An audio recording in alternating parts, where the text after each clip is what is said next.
Hi, welcome again to my DM's Corner. And today I want to talk about this.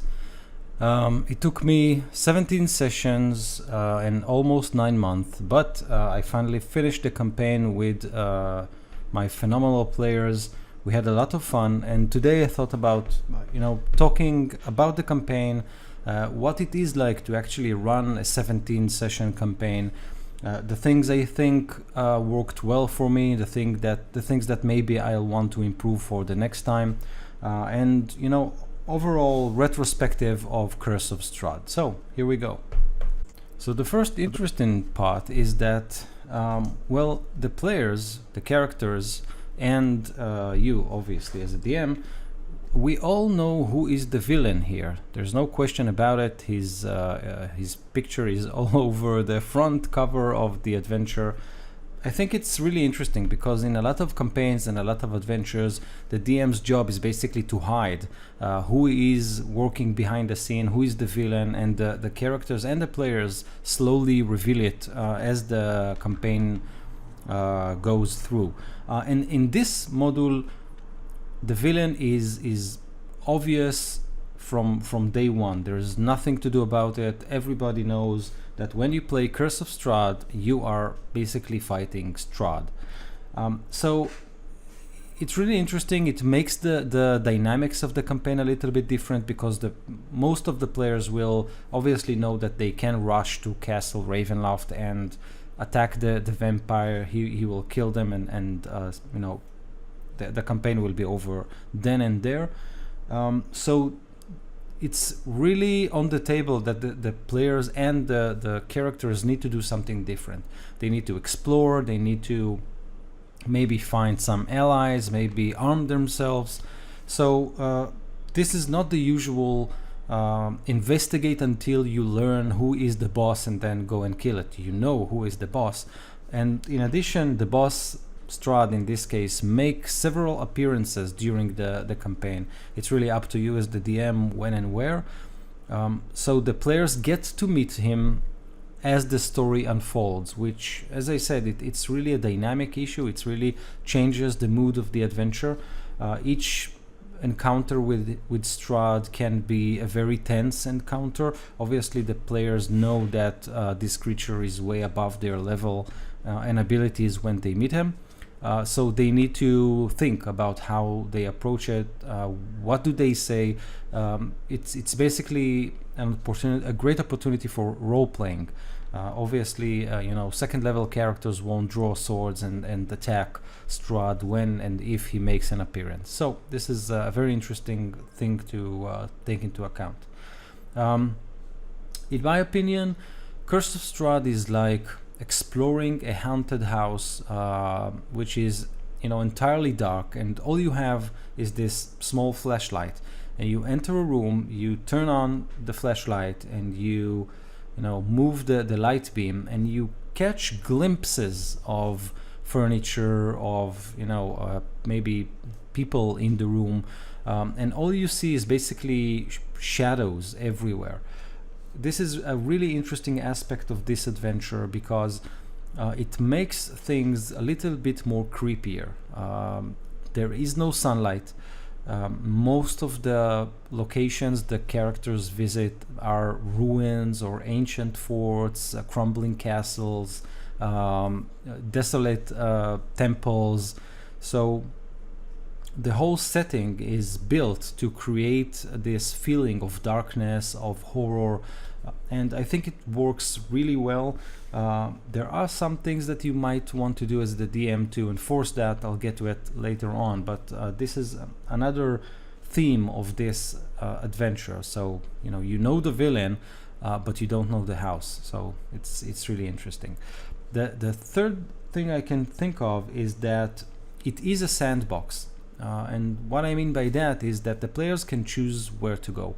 There are clues, there are leads, but eventually they're free to choose their own path. And again, it makes things a little bit more interesting for the players. It's not railroaded. They don't have to go to location A and then location B and then location C and then they kill the vampire. It doesn't work like that at all.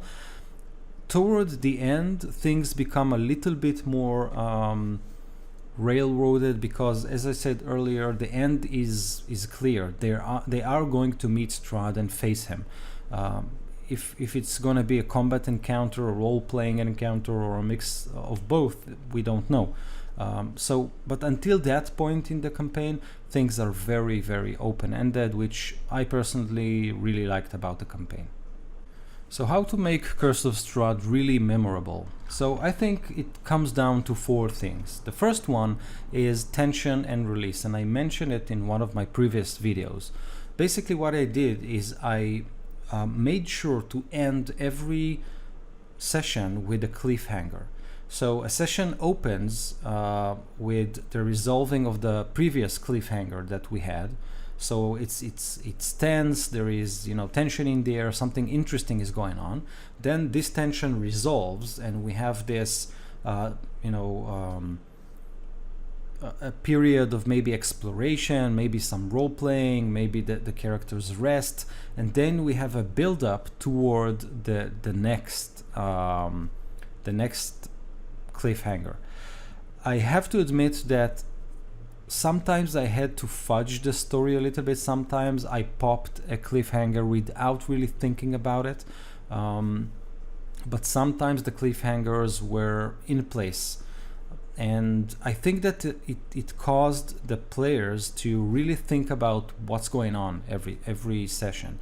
We started strong, and we ended strong, and it made the campaign feel like a little bit like a movie, with each scene basically connects to the one before it, and we create this rising graph of tension and release. So exploration, tension builds up, there is a cliffhanger, it resolves in the next encounter, in the next session, and then we build toward the next cliffhanger, and it goes up and up until the final encounter with Strahd himself.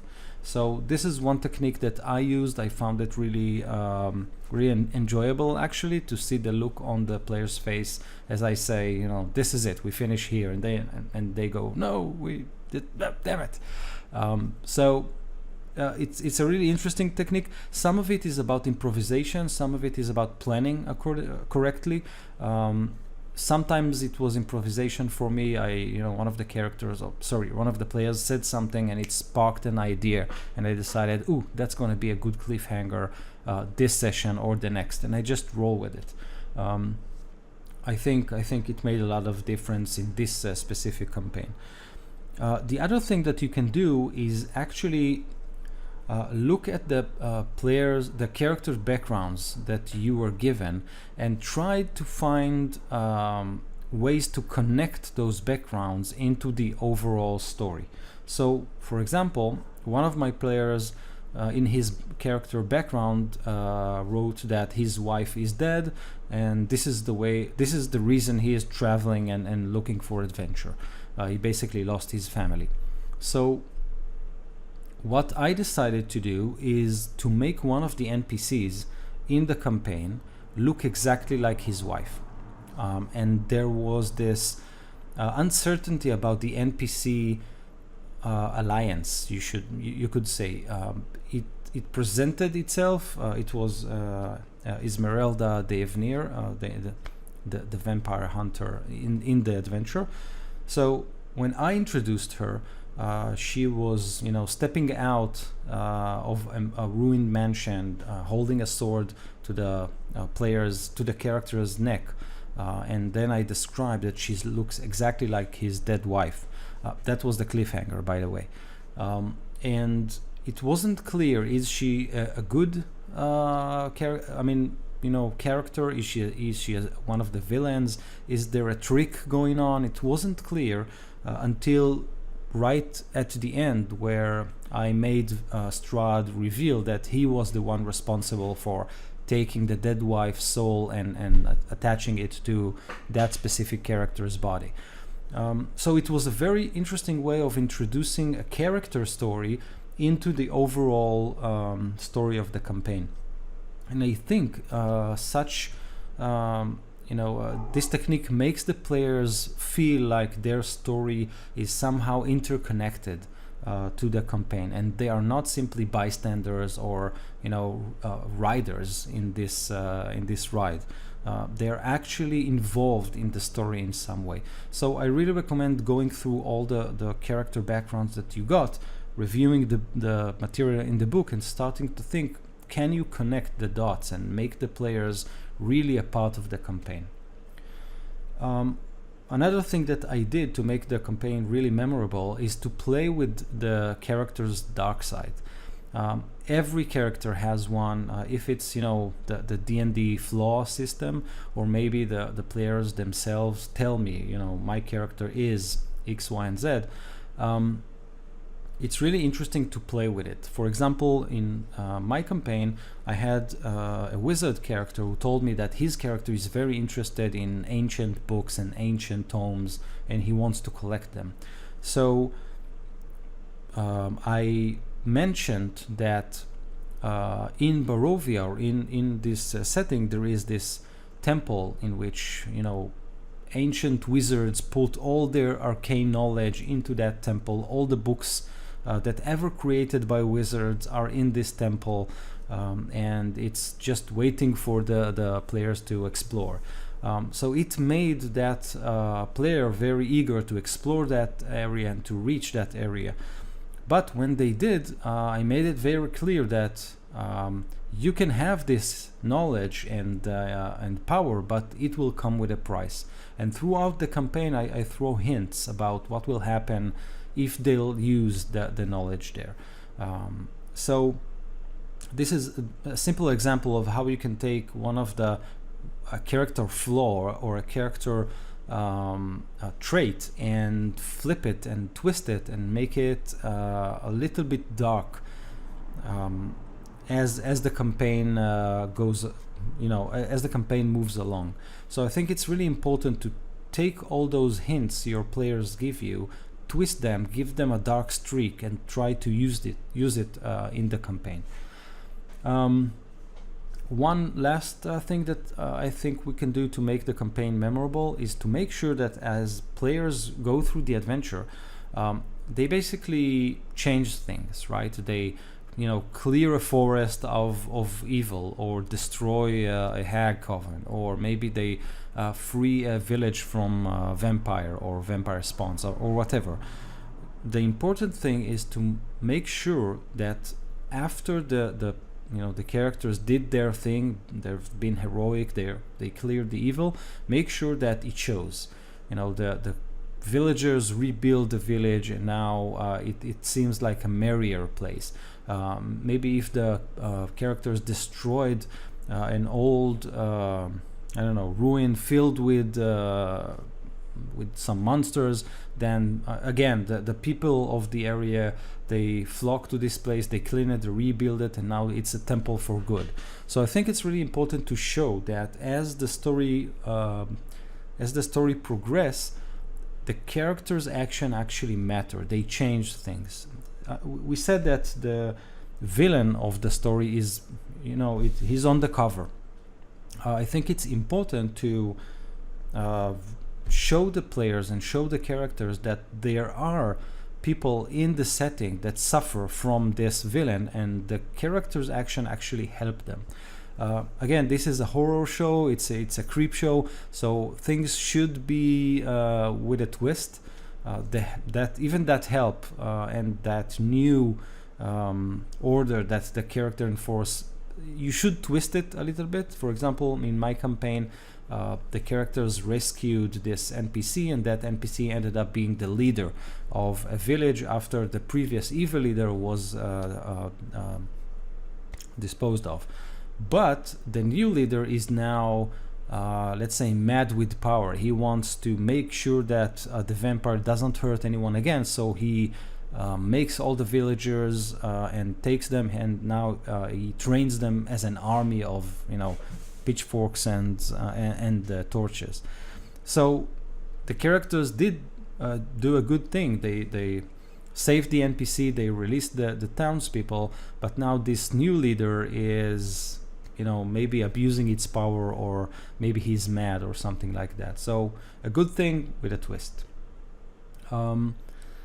if I want to think about the issues I had with the campaign, or maybe things I think I can do better, one of them is that I ran the campaign as a theater of the mind. I didn't use any maps or tokens or whatever, and I'm not a native English speaker, so I had to rely on my ability to visualize and verbalize what the PCs see, what the characters see. And it's a problem because in some of the locations, and I'll give you an example, specifically in Ravenloft itself, you have all these wonderful maps, right? Floor plans, etc. And if you really want your players to enjoy the experience of exploring Ravenloft or exploring any other location that is a fort, a temple, etc., you really need to be a good visualizer and be able to describe what the PCs see. I was very limited in this way, and what I did is simply I really cut corners. I mean, my players didn't investigate Ravenloft.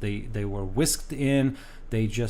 They've been to 2 rooms and that's it. And it was like this in most of the locations that my players visited. I simply removed all kinds of rooms that I couldn't even describe, porches and balconies and edifices and all those great words that the book uses. I really couldn't express them, at least in my opinion, so I decided to cut corners. You really should be mindful of that. If it's a face-to-face campaign, then you can draw or you can use the maps and show them. If it's a virtual campaign over the web, then you might want to use Roll20 or any other tool to put a map and show them. But if you're using Theater of the Mind like I did, just take into account that this might be a little bit harder. In addition, I think that some of the fights can be too hard for a regular group of, second level characters who enter this Hag Coffin. There are 3 hags there. It might get messy. Maybe you should, run it and let the die fall as they are. And if it's a TPK, it's a TPK. It's a grim and hard place, Barovia. I personally didn't want a TPK because I wanted to enjoy the story. That said, I didn't want to fudge the dice and let the players feel as if everything is too easy. So what I did is I made sure that if the monsters that they are fighting are intelligent, I tried to make the monsters avoid killing the PCs if at all possible. And I want to be very clear. The issue is between level 1 and level 4 or 5. After that, the PCs are powerful enough to to not die outright. But at the first 3 or 4 levels, it's problematic. So what I did is, again, in my campaign, the players entered into this ruined fort that is used by a knightly order, all undead, obviously, and they were caught up in this big battle with basically all the undead in the fort, and it would have been a TPK if I just played it as the book wants me to play it. What I did is I made sure that the knights simply subdue the characters and then trial them for their crimes. So I made this TPK into a wonderful role-playing session. I think it took us the entire session to actually resolve it, in which my players had to defend themselves as they are they stand to trial, and it was a real good role-playing session. I decided that I'll do it once or twice and then make sure that the characters or the players understand that this is a grim place and they should be very careful when they start a fight. But overall, I think it went quite well. Again, after level 5, it's easier on the PCs. They don't die as fast as you might think they would. They have healing abilities, they have spells, and killing, in a single blow, killing a PC at this level is a little bit harder.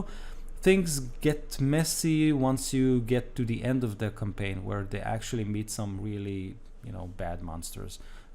But towards the end of the campaign, I was willing to, to have a TPK. But luckily, it didn't happen, and you can watch that yourself. One last thing that you should be aware of is how you manage the last encounter with Strahd. It really depends on what your players want. If your players are, combat oriented, they want a tactical fight with a vampire in his castle, this is fine, this is great. You should be aware that Strahd, even though he's very, very powerful, on paper, he's not that dangerous.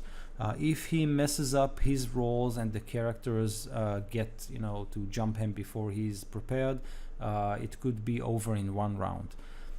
That said, and the advice in the book also states that he's very intelligent and he basically knows everything about the characters. He won't fall into a silly trap.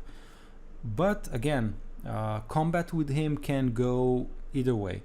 So what I thought of doing is basically stretch the encounter with him, so it's not just you enter a room, Strahd is waiting there, boom, let's have a fight.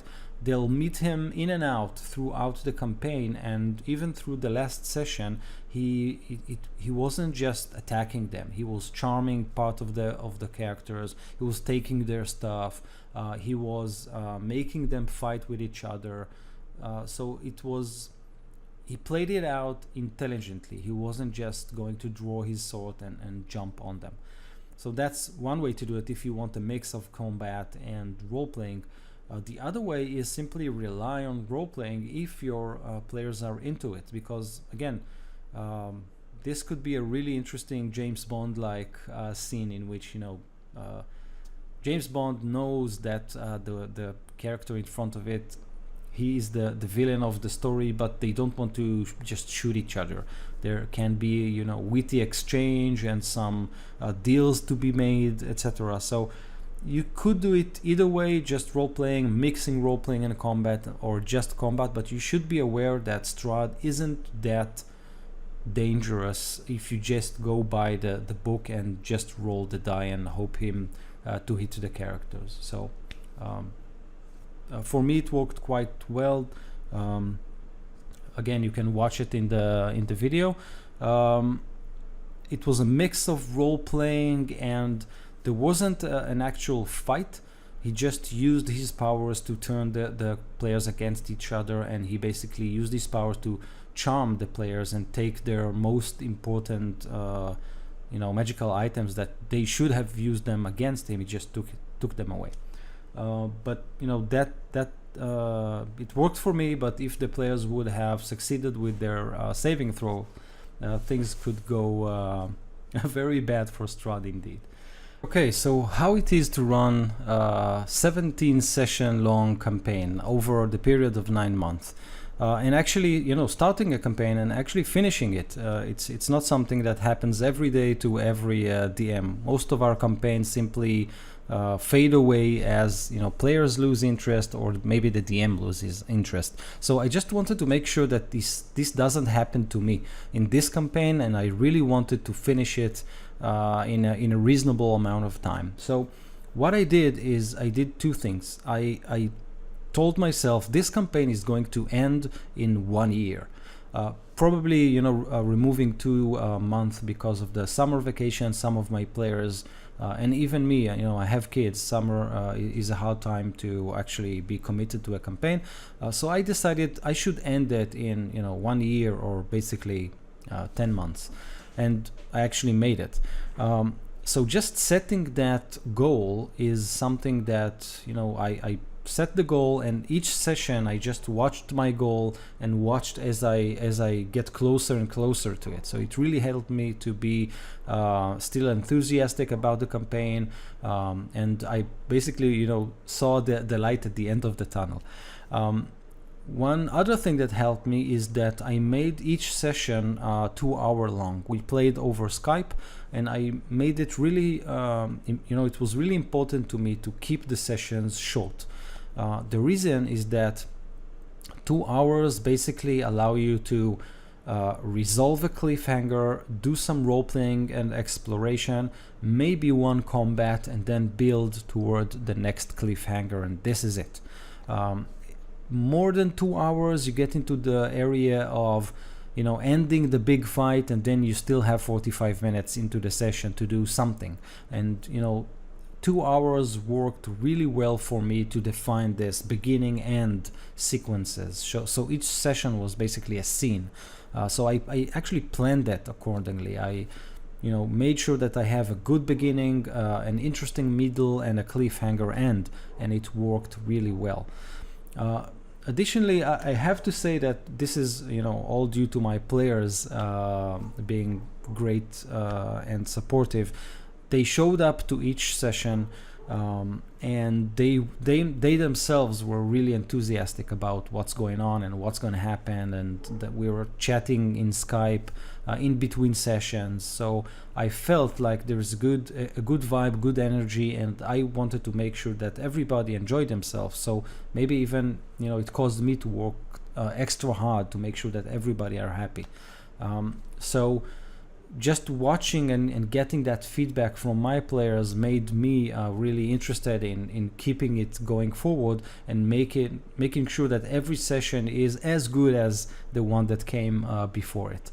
So I think that setting that goal, making sure your sessions are very tight, and keeping progress, making sure that things happen from session to session, and the story moves forward all the time. This is what I think made this campaign really successful. This is what allowed me to finish it on time with all players still in the campaign. And we experienced it from middle to end, and we didn't have any glitches in between. I basically used for my session notes, I basically used the outline Chris Perkins used. Outline, it's one page. I have the NPCs that will be making an appearance in this session, and then a very short list of important events. So I have the cliffhanger resolution, the in-between section, and then the next cliffhanger outlined in my session notes. Everything else was basically improvised, but I did know the material in the book, so I felt confident enough to improvise. So this is, in my opinion, what helped me make sure that the campaign starts and ends properly. But as I said, 99% of it is due to my players sticking in and making it a great game. They developed really interesting characters, which actually made me think a lot of the time. Some of the sessions, I had something planned, but then one of the players made a remark, and I threw my notes and went with what my player just said. It was much a better idea of developing the story than what I have thought. So this is also something that I use to make this campaign really good for me. I hope my players enjoyed it as much as I did. So these are my tips concerning how to actually maintain a campaign for 17 sessions. So this is it. I hope you enjoyed this Curse of Strahd retrospect. I really enjoyed the campaign. I hope you'll enjoy it too. If you have any question, just place a comment, and I'll do my best to help you and answer any question you have. So until the next time, bye bye.